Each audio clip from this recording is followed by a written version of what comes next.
നിങ്ങൾ ചോദിക്കുന്ന ചോദ്യത്തിൽ പ്രശ്നമുണ്ട്. ഓക്കെ, ഞാൻ അടുത്ത റൗണ്ടിലേക്ക് ആ പ്രശ്നം ഒന്ന് പരിഹരിച്ചിട്ട് അങ്ങേലേക്ക് വരാൻ ശ്രമിക്കാം.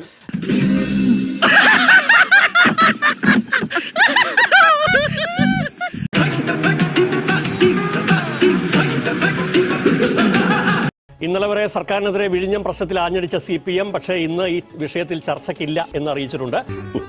സ്വാഭാവികം. ഞാനൊരു ഒറ്റ കാര്യം നിങ്ങളോട് ചോദിക്കട്ടെ. ബഹുമാനപ്പെട്ട പ്രതിപക്ഷ സഖാവ് പിണറായി വിജയൻ 52 മിനിറ്റുള്ള ഒരു പത്രസമ്മേളനം നടത്തുന്നുണ്ട്. അതിനൊന്നുമില്ലേ? VD സതീശൻ ഈ വിഷയം മാത്രമല്ല പല വിഷയങ്ങളിൽ പറഞ്ഞിട്ടുള്ള പല കാര്യങ്ങൾക്കും വളരെ കൃത്യവും വസ്തുനിഷ്ഠവുമായിട്ടുള്ള മറുപടിയാണ് അവിടെ ആ പത്രസമ്മേളനത്തിൽ പറഞ്ഞത്. അത് ഞങ്ങൾ ആരും അറിഞ്ഞില്ല. ഇത് എത്ര മാധ്യമങ്ങൾ ഈ 52 മിനിറ്റ് നീണ്ടുനിന്ന ഈ പത്രസമ്മേളനം എത്ര മാധ്യമങ്ങൾ, നിങ്ങൾ ഉൾപ്പെടെയുള്ള എത്ര മാധ്യമങ്ങൾ പൊതുജനങ്ങളിലേക്ക് എത്തിച്ചു എന്നുള്ളൊരു പ്രധാനപ്പെട്ട ക്വസ്റ്റ്യൻ ഉണ്ട് അവിടെ. അതാ നിന്റെ വിഷമം. പ്രധാനപ്പെട്ട ക്വസ്റ്റ്യൻ ആണോ ശ്രീ രാജേഷ്? മറുപടി തീർച്ചയായിട്ടും പ്രധാനപ്പെട്ട പ്രശ്നമാണ്. കേരളത്തിന്റെ പ്രതിപക്ഷ നേതാവാണ് സംസാരിക്കുന്നത്. VD സതീശൻ പറഞ്ഞ പല കാര്യങ്ങളെയും എണ്ണമിട്ട് വളരെ വസ്തുനിഷ്ഠമായിട്ട് അതിന് മറുപടി പറയുകയാണ്. ഇത് കേരളം അറിയണ്ടേ? ഇത് സോഷ്യലിസ്റ്റ് യുഗമാണല്ലോ, 20-ാം നൂറ്റാണ്ട്. ഈ നൂറ്റാണ്ടിനെ വലിച്ചഴച്ച് മനുസ്മൃതിയുടെ കാലത്തേക്ക് കൊണ്ടുപോകരുത്, തെറ്റാണ്. ആ സമയത്ത് ഇവിടെ നമ്മൾ ഫുട്ബോൾ മത്സരം ലൈവ് ടെലികാസ്റ്റ് കൊടുത്തോണ്ടിരിക്കുകയല്ല. 11:26 മീഡിയ കാണാൻ നിൽക്കുന്നത്. 11 മണിക്കാണ് കോഴിക്കോട് റെയിൽവേ സ്റ്റേഷനിൽ പ്രധാനപ്പെട്ട ഒരു ക്ലോക്ക് ടവർ തകർന്നു വീഴുന്നത്. നീ ഒന്നും പണയണ്ട. ആ വിവരം 11:28 ഞങ്ങളുടെ റിപ്പോർട്ടർ അപ്ഡേറ്റ് ചെയ്തിട്ടുണ്ട്. എന്നിട്ടും നിങ്ങൾ പറയുന്ന പ്രകാരം ഏറ്റവും കൂടുതൽ കാണിച്ച ചാനലുകളിൽ എന്റെ പേര് മനോരമ ന്യൂസ് എന്നാണ്. 8 മിനിറ്റ് എന്നാണ്. ഞാൻ വിചാരിക്കുന്നത്, സത്യം പറഞ്ഞ ആ സമയത്ത് 8 മിനിറ്റ് പോലും പിണറായി വിജയന്റെ വാർത്താ സമ്മേളനം അല്ല കൊടുക്കേണ്ടതെന്നാണ്. എനിക്ക് തോന്നുന്നത് ഒരുപക്ഷെ അവിടുന്ന് പെട്ടെന്ന് വിവരങ്ങൾ വരുന്നുള്ള താമസം കൊണ്ടാണ്.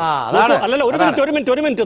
നാട്ടിൽ നടക്കുന്ന ഏറ്റവും അടിയന്തര പ്രാധാന്യമുള്ള വിഷയങ്ങളാണ് സാർ ലൈവായി ടെലികാസ്റ്റ് ചെയ്യുക. കൊടുങ്കാറ്റിൽ ആന മാറിപ്പോയപ്പോഴും അവന്റെ അമ്മായപ്പന്റെ കോണവും മാറിയ കഥ നോക്കൂ, പിണറായി വിജയൻ ഇക്കാര്യം പറഞ്ഞു. അത് ഇന്നലെ നമ്മൾ വാർത്തയാക്കിയിട്ടുണ്ട്.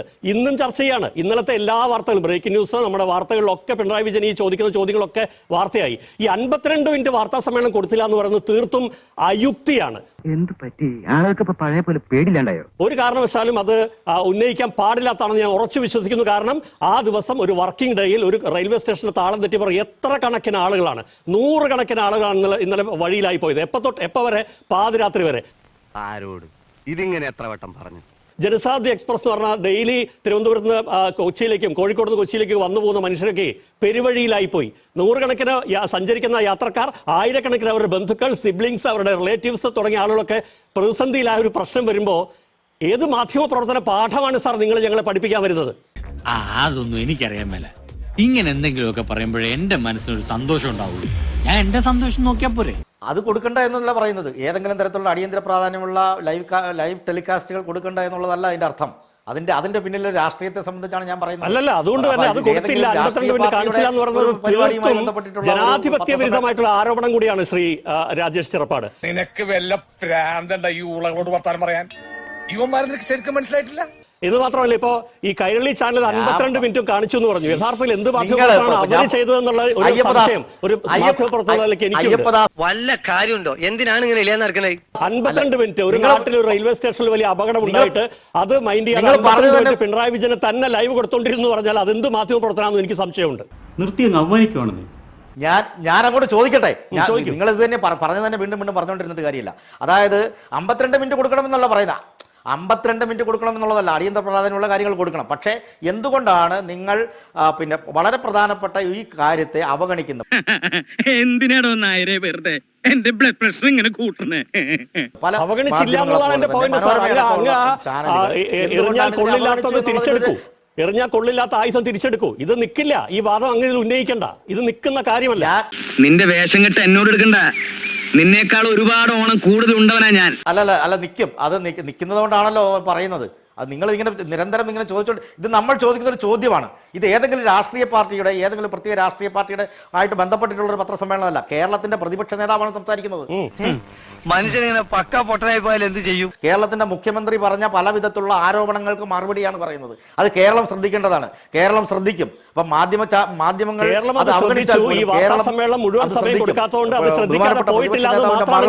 അത്ര പെട്ടെന്ന് മനസ്സിലാക്കി എടുക്കാനുള്ള ബുദ്ധി അതിനുണ്ടോടാ?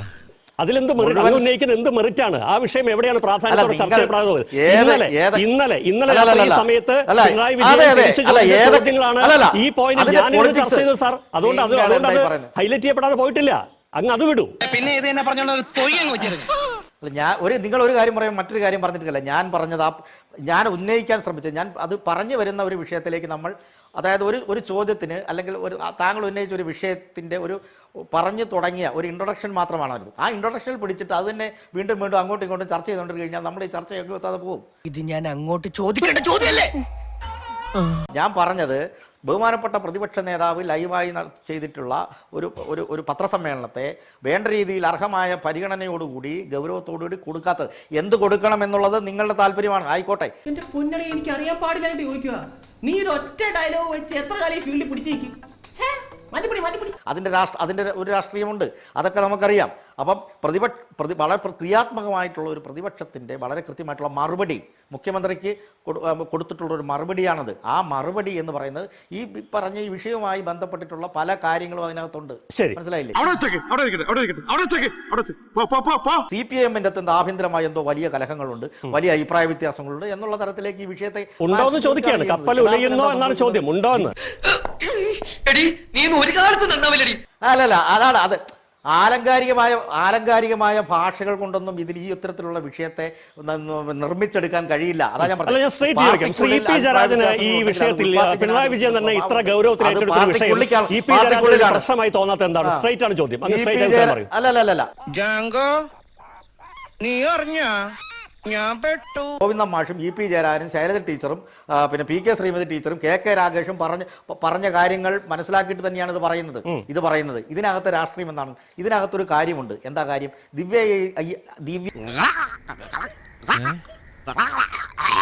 ദിവ്യ IAS പോലുള്ള കോൺഗ്രസിന്റെ ലീഡറായിട്ടുള്ള വലിയ കുടുംബത്തിൽ നിന്ന് വരുന്ന ശബരിനാഥിന്റെ പത്നിയായിട്ടുള്ള ദിവ്യ AS അയ്യരെ ആ വിഴിഞ്ഞം ഇന്റർനാഷണൽ സീപോർട്ടിന്റെ MD ആക്കുന്ന LDF ആണ്. ശരി, അതിൻ്റെതായ വിശാലമായ അർത്ഥത്തിൽ സ്വാഭാവികമായിട്ടും അങ്ങനെ തന്നെയാണ്. പക്ഷേ UDF ഭരിക്കുമ്പോൾ ഇത്ര ധൃതിപ്പെട്ട് മാറ്റുന്നതിന്റെ പിന്നിൽ ഒരു കാരണമുണ്ട്.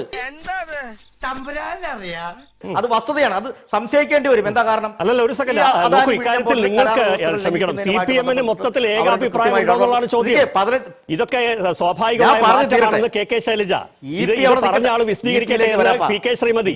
ഈ വിഷയത്തെ തൊടാതെ ഇ പി ജയരാജൻ പറയുന്നവർ പറയും എനിക്ക് അഭിപ്രായമില്ലെന്ന് ഇ പി ജയരാജൻ. 3 CPM-ന്റെ കേന്ദ്ര കമ്മിറ്റി അംഗങ്ങൾ. അതേക്കുറിച്ച് അങ്ങ് പറയൂ. അത് മാത്രം ചോദിക്കരുത് സാർ, പറയാൻ എനിക്ക് വാക്കുകളില്ല.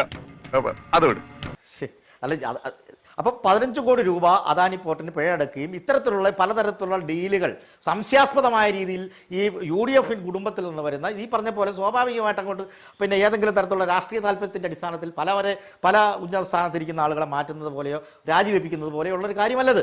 താൻ എന്ത് തേങ്ങാ കൊലയാണോ ഈ പറഞ്ഞുകൊണ്ട് വരുന്നത്? പിണറായി വിജയൻ ആവർത്തിച്ചുന്നയിച്ചൊരു പ്രശ്നത്തിൽ ജയരാജൻ അതിനോട് യോജിക്കുന്നില്ല.